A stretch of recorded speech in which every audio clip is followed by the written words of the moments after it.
दोस्तों नमस्कार, ये है मार्गदर्शन फॉर सिविल सर्विसेज। मैं अनुराग चौधरी।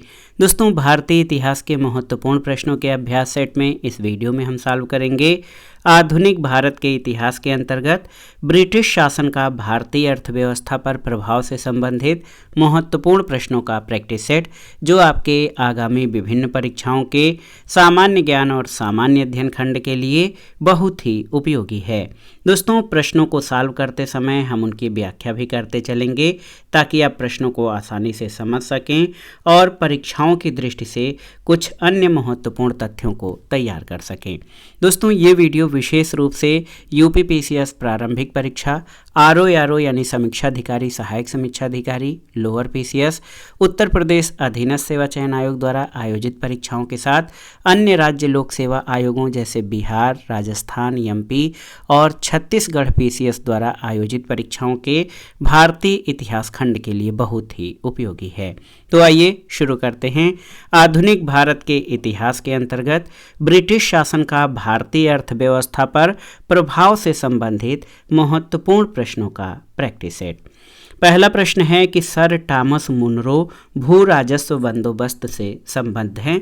अस्थाई बंदोबस्त, महलवाड़ी बंदोबस्त, रैयतवाड़ी बंदोबस्त या उपर्युक्त में से कोई नहीं।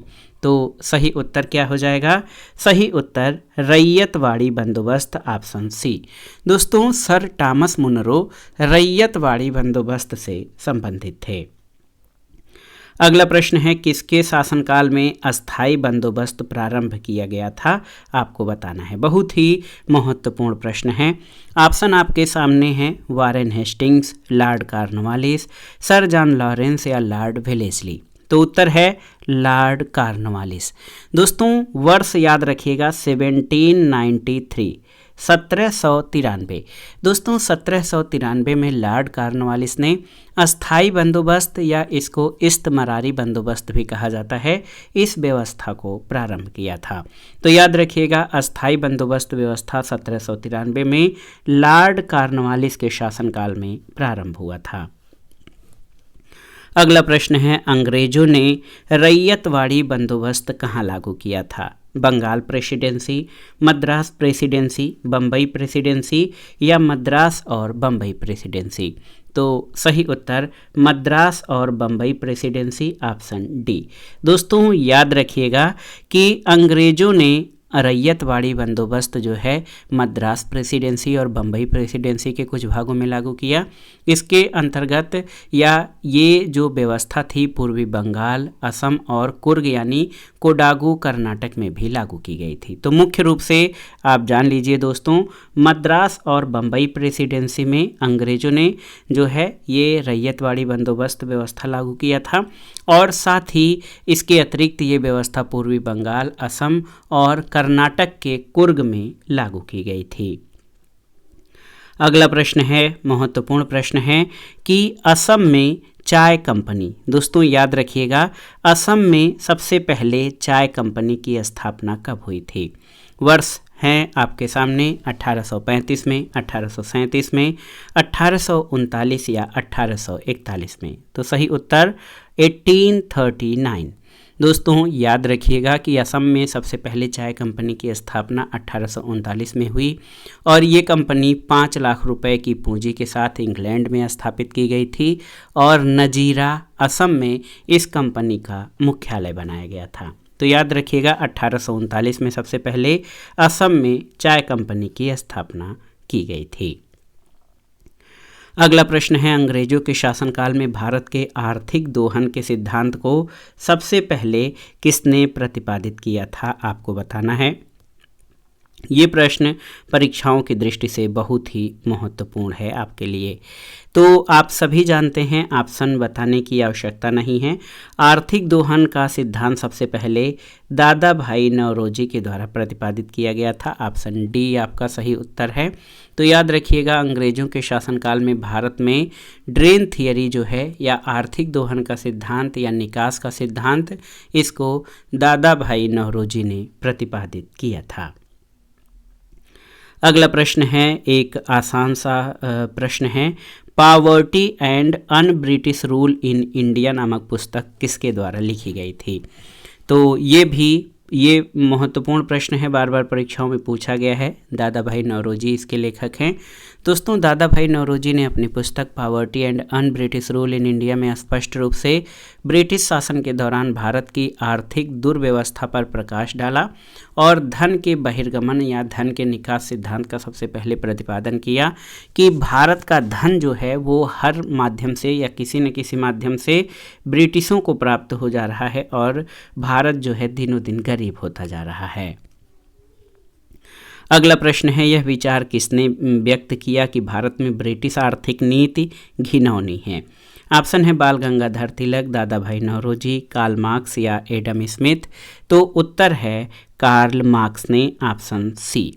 दोस्तों, याद रखिएगा कि कार्ल मार्क्स जो कि महत्वपूर्ण पाश्चात्य विचारक है, इसने ये विचार व्यक्त किया था कि ब्रिटिश आर्थिक नीति जो है ये घिनौनी है। अगला प्रश्न है, अस्थाई बंदोबस्त किसके साथ किया गया था? ऑप्शन है जमींदारों के साथ, किसानों के साथ, मजदूरों के साथ या व्यापारियों से।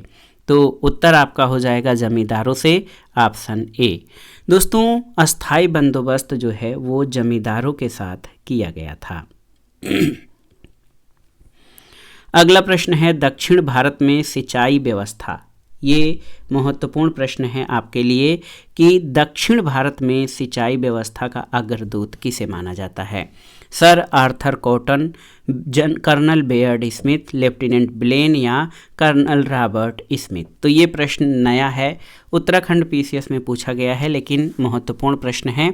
तो सही उत्तर sir Arthur Cotton, option A आपका सही उत्तर है।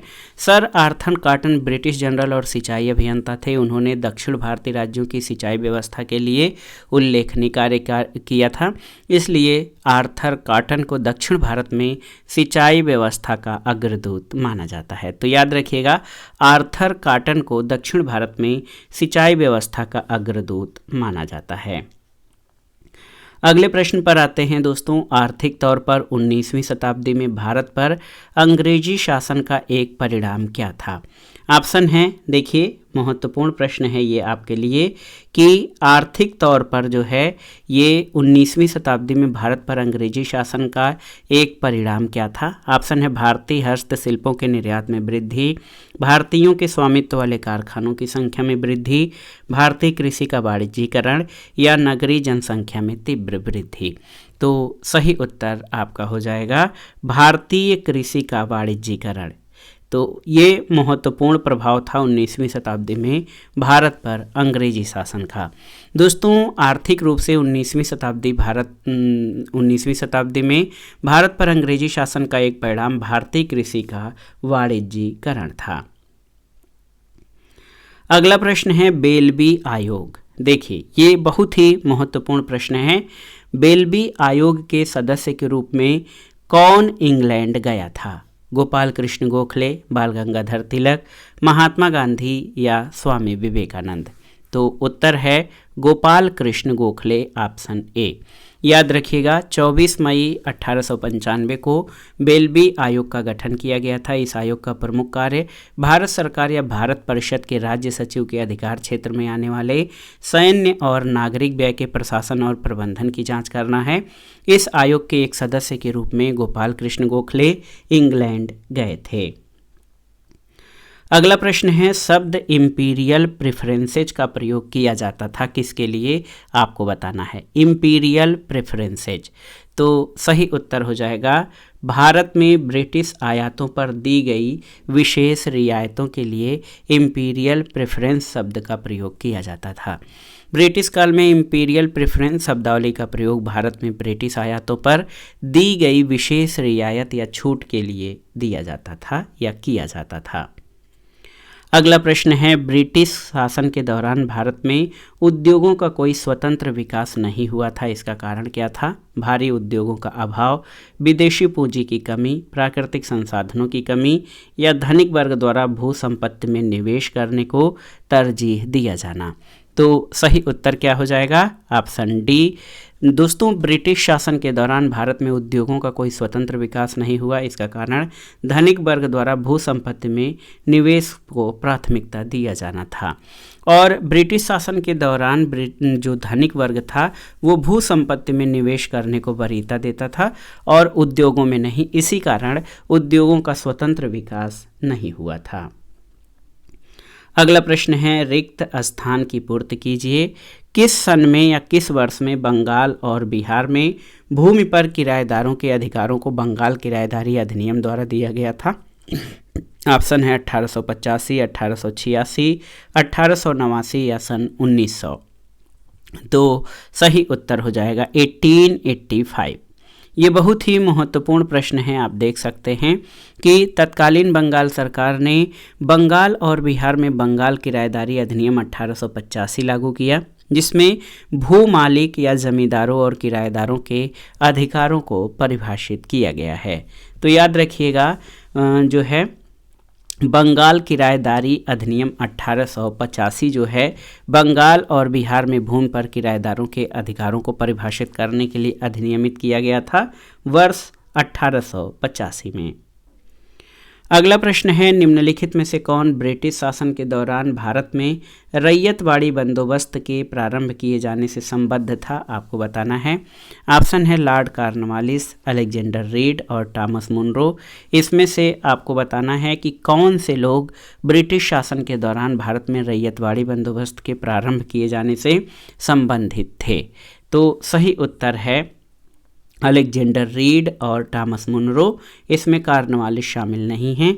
तो ऑप्शन सी सही उत्तर हो जाएगा, केवल 2 और 3। याद रखिएगा दोस्तों, रैयतवाड़ी बंदोबस्त अंग्रेजों द्वारा भारत में भू राजस्व वसूली के लिए लागू की गई एक प्रणाली था और अलेक्जेंडर रीड ने मद्रास प्रेसिडेंसी में सबसे पहले 1792 में जो है तमिलनाडु के 12 महल क्षेत्र में रैयतवाड़ी व्यवस्था लागू की। टॉमस मुनरो ने 1809 में कुछ क्षेत्रों में इसको लागू किया और 1820 में मद्रास का गवर्नर बनने पर उसने इसे मद्रास में पूर्ण रूप से लागू किया।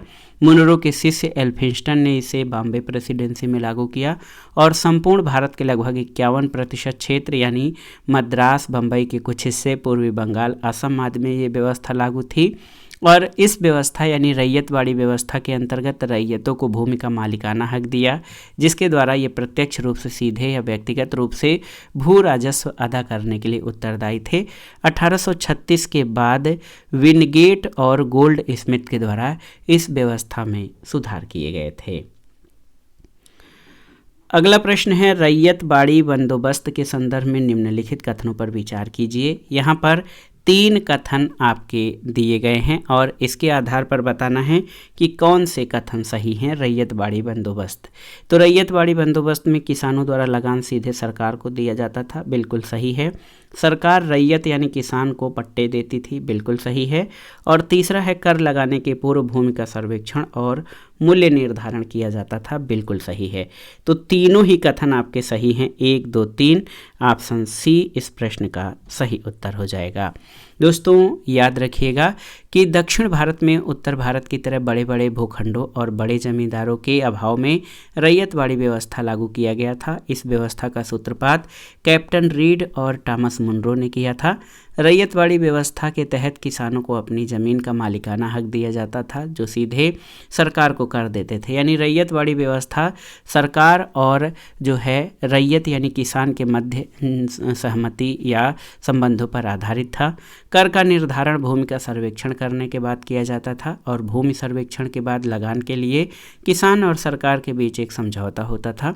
किसान की सहमति के बाद उसे पट्टा दिया जाता था, जो भूमि पर उसकी निजी संपत्ति का प्रमाण होता था। अगला प्रश्न है, वह प्रथा जिसके तहत किसान स्वयं भूमि का मालिक होता है और सरकार को भू राजस्व के भुगतान के लिए जिम्मेदार माना जाता है। तो उत्तर है आपका रैयतवाड़ी प्रथा, ऑप्शन बी। दोस्तों रैयतवाड़ी प्रथा के अंतर्गत किसान स्वयं भूमि का मालिक होता है और सरकार को भू राजस्व के भुगतान के लिए जिम्मेदार माना जाता है। ऑप्शन बी आपका सही उत्तर है।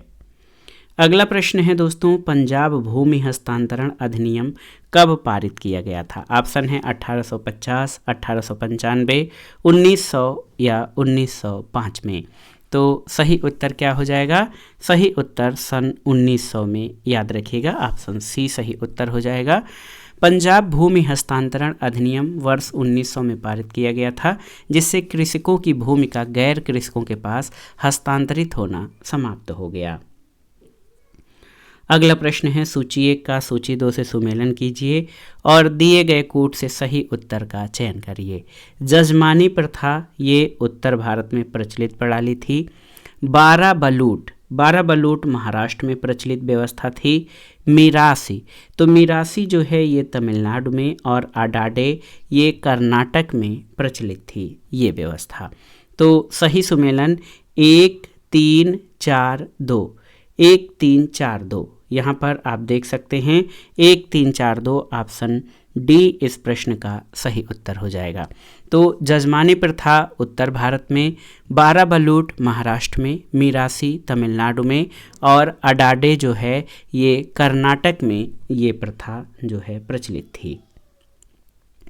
अगला प्रश्न है, अनुद्योगीकरण के संबंध में निम्नलिखित में से कौन से कथन सही हैं आपको बताना है। तो यहाँ पर आपके 2 कथन दिए गए हैं, इसमें से आपको बताना है कि कौन से कथन अनुद्योगीकरण के संदर्भ में सही हैं। देखिए, यह प्रक्रिया 1813 में प्रारंभ हुई थी, बिल्कुल सही है। और दूसरा है, ईस्ट इंडिया कंपनी के व्यापारिक अधिकारों की समाप्ति ने इस प्रक्रिया को तेज किया था। तो बिल्कुल सही, कथन 1 और 2 दोनों ही सही हैं।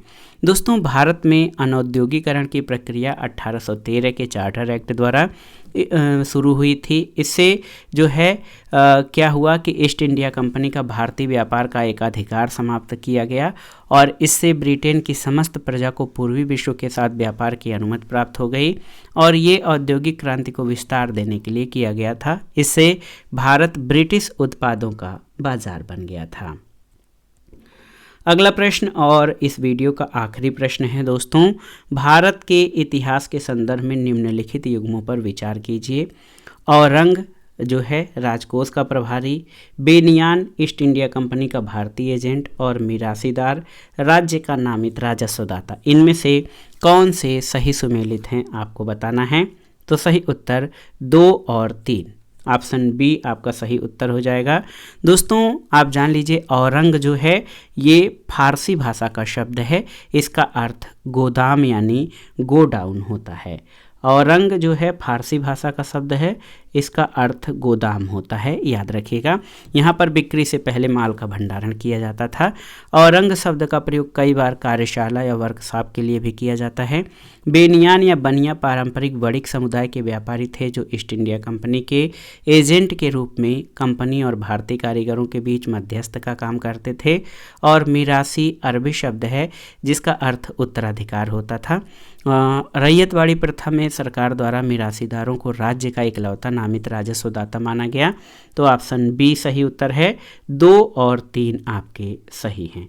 तो दोस्तों, ये था आज का वीडियो, बहुत ही महत्वपूर्ण चैप्टर था, छोटा चैप्टर था।